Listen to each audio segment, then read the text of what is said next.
রোজটা দিতেছি তোর আঙ্কেলটা উঠে আসতে বল। আজকে নাস্তা বিকেলে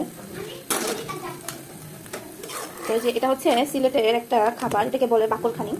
তো এটা আমি সবসময় একটু ঘি দিয়ে ভাজার চেষ্টা করি, হালকা একটু ঘি লাগাই ভাজলে মানে অনেক মজা লাগে।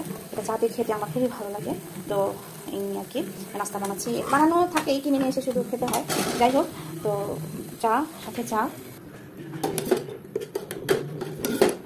হ্যাঁ, ওয়ালাইকুম সালাম। বসো, এই খাও এখন, সবাই খাও, সবাই খাও খাও খাও।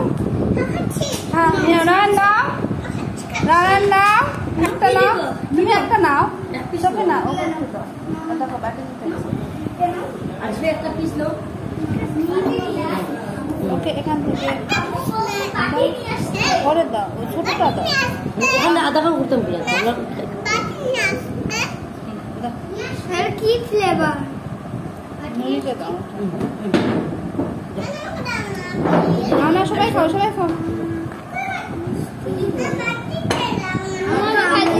খাও। আমি কোনটা নেব? তোমার যেটা ভালো লাগে সেটা নাও। হ্যাঁ আমি আনতে পারবো। ভাঙার দরকার নেই, তুমি গোটা নাও না, তোমার বাবার জন্য একটা রেখে দাও। আমি বানাবো তো, আমি মা তুমি বানাবা? আমি বানাবো। আলি আম্মুই বানাবে। আলি মজা মজা, মা মজা লাগতেছে। আম্মু কেক কেন বানাবে?